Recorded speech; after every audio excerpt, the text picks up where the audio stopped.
LG전자 주주분들 안녕하세요. AI 테크팩토리의 백소장입니다. 이번 영상에서는요, 글로벌 증시뿐만 아니라 우리 증시에도 큰 파급력을 미쳤던 세 가지 핵심 이슈를 다뤄보는 시간 갖겠습니다. 구글과 브로드컴의 급등 소식과 아마존의 70조 원 규모 데이터 센터 투자 소식, 그리고 오픈 AI에 대한 비용 경고 소식까지 짚어보고요. 왜 이 모든 흐름이 결국 LG전자의 냉각 기술로 귀결될 수밖에 없는지 심층 분석해드리도록 하겠습니다. AI 테크팩토리 채널은 LG전자를 중심으로 AI 업황과 방향성을 풀어가는 채널입니다. 앞으로 더 커질 LG전자의 가치를 믿으시는 분들은 채널 구독해주시고 동행하셨으면 좋겠습니다. 그럼 본 내용 바로 시작하겠습니다. 화요일장 우리 시장은요, 좀 답답한 모습이 있었습니다. 간밤에 미증시에서는 구글이나 엔비디아, 브로드컴 같은 AI 기술주들의 상승세가 지수 상승을 이끌면서 굉장히 좋은 모습을 보였었는데요. 우리 증시의 경우는 그에 비해 보합권 마감을 했기 때문입니다. 코스피의 경우에 SK하이닉스와 삼성전자가 크게 움직이지 못하다 보니까 지수 상승폭이 제한적일 수밖에 없었고, 그러다 보니 전체 시장 전반적으로 큰 수급이 돌지 못하는 분위기였습니다. 자, 그렇지만 LG전자를 중심으로 보신다면은 지수를 보지 마시고 색깔을 보셔야 된다고 생각을 하는데요. 최근 시장에서도 데이터 센터, 전력 설비, 그리고 AI 인프라와 관련된 종목들은 확실히 수급이 살아 있습니다. 즉, 시장은요, 미증시 분위기가 좋다고 다 오르는 게 아니라 확실히 실적이 찍히는 섹터로만 돈이 쏠리고 있다는 겁니다. 점점 증시 난이도는 어려워지고 있기 때문에 집중을 하셔야 되는데요. 우리가 집중을 해야 될 곳은 바로 이 살아있는 불씨입니다. 그리고 제가 봤을 때 그 불씨의 중심에 우리 LG전자가 있습니다. 자, 이번 시간은 미증시에서 나온 세 가지 이슈를 다뤄볼 건데요. 구체적으로 들어가 보도록 하겠습니다. 겉보기에는 서로 다른 이야기 같지만 LG전자라는 프리즘으로 보면 완벽하게 하나의 그림이 완성됩니다. 첫 번째 이슈는 구글과 브로드컴의 급등, 그리고 커스텀 칩의 시대입니다. 최근 엔비디아보다 브로드컴이 11%나 폭등을 하면서 올랐습니다. 엔비디아는 아시다시피 자사의 AI 칩인 블랙에를 앞세워서 전 세계 GPU 시장에서 강력한 영향력을 행사하는 회사고요. 브로드컴 같은 경우는 커스텀 칩, 그러니까 ASIC 반도체를 하고 있는 회사죠. 이게 LG전자와 무슨 상관이냐라고 물어보실 수 있는데 아주 깊은 상관이 있습니다. 구글은 엔비디아의 GPU를 쓰는 게 아니라 TPU라고 하는 자체 칩을 개발해서 씁니다. 아마존의 경우도 트레이니움이라는 자체 칩을 쓰고 있고요. 얘네들의 특징은 뭐냐면은 범용 GPU보다도 특정 작업에 특화가 돼 있거든요. 범용 GPU보다 특정 작업에 특화된 이 칩들은요, 성능 효율은 좋지만 단위 면적당 집적도가 엄청나게 높습니다. 칩이 밀집이 될수록 열은 기하급수적으로 발생하게 됩니다. 그렇기 때문에 기존의 공기로 식히는 공냉식으로는 이제 한계에 봉착한 상황이고요. 그래서 물이나 특수용액으로 식히는 수냉식이나 액침 냉각이 필수가 되어가고 있는 상황입니다. LG전자는 이미 북미 데이터 센터에 대형 칠러를 공급하고 있고요. 최근에는 액침 냉각 기술까지 확보를 하면서 이 커스텀 칩 시대의 열 관리 솔루션을 준비해 왔습니다. 브로드컴이 오른다는 건 곧 LG전자가 시켜야 할 칩들이 더 많아지고 더 뜨거워진다는 뜻입니다. 둘째로는 아마존의 500억 달러, 우리 돈으로 약 70조 원 정도 되거든요. 이 큰 돈을 들인 데이터 센터의 투자입니다. 아마존이 향후 데이터 센터 인프라에만 70조 원을 쏟아붓겠다고 얘기했습니다. 어마어마하게 큰 건데요. 70조 원이면은 삼성전자의 평택 공장을 몇 개나 지을 수 있는 큰 돈입니다. 근데 여기서 중요한 포인트는 무엇을 짓느냐가 아니라 그 안에 무엇이 들어가느냐입니다. 여러분, 데이터 센터의 건립 비용의 약 40% 이상이 뭔지 아십니까? 서버가 아닙니다. 바로 건물 운영과 냉각 시스템입니다. 아마존이 짓는 데이터 센터는 예전의 물류창고 수준이 아닙니다. 초고성능 AI 칩이 빽빽하게 들어찬 사실상 거대한 발열체를 짓는 거나 마찬가지입니다.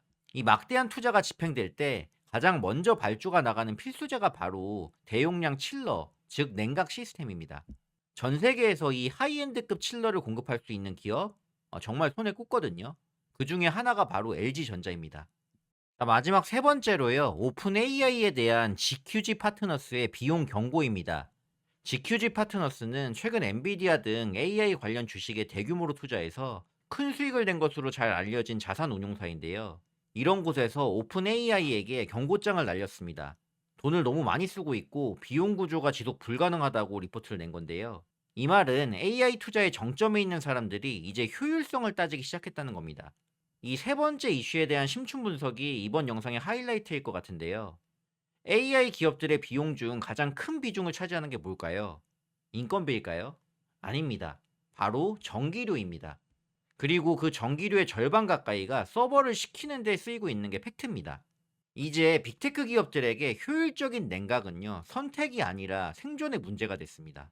전기료를 10%만 아껴도요, 순이익이 조 단위로 바뀝니다. 전력 효율을 높여야 되는 순간이 온 거죠. 자, 이 부분이 LG전자에게 기회가 열리는 구간이라고 저는 보고 있는데요. LG전자의 고효율 히트펌프 기술과 인버터 기술이 빛을 발하게 됩니다. LG전자의 칠러는 단순한 에어컨이 아닙니다. 폐열을 회수해서 다시 에너지로 쓰는 에너지 효율 극대화 설비입니다. 앞으로 비용 절감에 목숨을 건 빅테크들이 누구의 문을 두드릴 건가 생각을 잘 해보면요. 기술력과 효율성이 검증된 LG전자일 확률이 굉장히 높다고 생각을 합니다. 자, 미증시에서 가장 이슈가 된 이 세 가지 이슈를 가지고 LG전자에게 올 기회를 찾아봤는데요. 물론 긍정적인 전망만 있는 것은 아닙니다. 냉정하게 리스크도 짚어봐야 된다고 생각을 합니다. 저는 여러분들께 LG전자의 좋은 면만 보여드리는 그런 사람은 아니거든요. 전망도 긍정적인 전망만 있는 건 아니기 때문에 냉정하게 리스크도 짚어봐야 된다고 생각을 합니다. 자, LG전자를 둘러싼 가장 큰 우려는요, 본업의 성장 둔화일 겁니다. 여전히 LG전자 매출의 큰 부분은 TV와 생활 가전이 차지를 합니다. 경기 침체로 가전 수요가 줄어들고 있는 건 분명한 악재입니다. 이 부분이 주가의 발목을 잡고 있는 것도 사실이고요. 앞서서 LG의 새로운 성장 동력인 냉각 시장에서의 기회도 이 매출 인식의 시차라는 게 존재를 합니다. 즉, 아마존이 최근 70조를 투자한다고 발표를 한다고 해도 그게 당장 다음 달 LG전자 실적에 찍히는 건 아니라는 겁니다. 데이터 센터의 설계부터 완공까지는 시간이 걸리니까요. 그래서 LG전자 주가는 당장 내일 뭐 상한가 가는 식의 급등이 나온다 이런 것보다는요. 우상향을 하는 그림을 그릴 가능성이 큽니다. 자, 하지만 여기서 우리가 기억해야 될 게 한 가지 있습니다. 가전의 부진을 상쇄하고도 남을 만큼 B2B 냉각 시장의 성장세는 폭발적이라는 겁니다. 전장과 서비스 로봇, 구독 사업 이쪽도 지금 매출이 다각적으로 올라오고 있고요. 지금 LG전자의 주가를 보시면은 이 주가 밸류는 가전 회사의 PER을 적용받고 있다고 보고 있거든요. 그런데 서서히 B2B의 매출 실적이 올라오게 될 거고요. 그중에서도 ES 사업본부의 냉난방 공조, CDU, 액침 냉각 등의 수주 레퍼런스가 하나둘 생기는 순간부터는 AI 인프라 회사의 PER을 적용받게 될 것이라고 생각을 합니다. 그렇게 되면 주가는 어떻게 될까요? 지금의 이 주가 수준이 역사적 저점이 될 확률이 굉장히 높다고 봅니다. 자, 정리하겠습니다. 최근 미증시는요, 우리에게 명확한 시그널을 보냈습니다. 소프트웨어와 하드웨어뿐만 아니라 이제는 AI 인프라 중 데이터 센터의 발열을 잡는 냉각이 확실히 강조되는 시기가 도래했습니다. 아마존이 짓는 70조 원짜리 데이터 센터, 구글이 만드는 고성능 칩, 그리고 비용 절감이 절실한 오픈 AI, 이 모든 기업들이 공통적으로 필요로 하는 핵심 기술, 그게 바로 쿨링, 냉각이고요. 그 기술을 우리 LG전자가 보유하고 있습니다. 주가는요, 결국 실적과 미래 가치를 따라갑니다. 지금 어떻게 보면 지수가 지지부진한 상황에서 LG전자 주가도 답답한 흐름을 이어가고 있는데요. 지금의 답답한 주가 흐름에 지치지 마시고요. 돈의 흐름이 가리키는 곳을 믿으시면 좋을 것 같습니다. LG전자는 앞으로 가전을 넘어 전 세계 AI 데이터 센터의 열관리 냉각 솔루션을 제공하는 AI 인프라 기업으로 거듭나게 될 겁니다. 이번 영상 심층 분석은 여기까지입니다. LG전자 주주분들의 투자 판단에 확신을 더해드렸기를 바랍니다. 오늘 영상 유익하셨다면요. 구독과 좋아요 그리고 알림 설정까지 한 번씩 꾹 눌러주시면 감사하겠습니다. 저는 다음 영상에서 더 유익한 돈 되는 정보로 찾아오도록 하겠습니다. 끝까지 듣느라 모두 수고 많으셨습니다.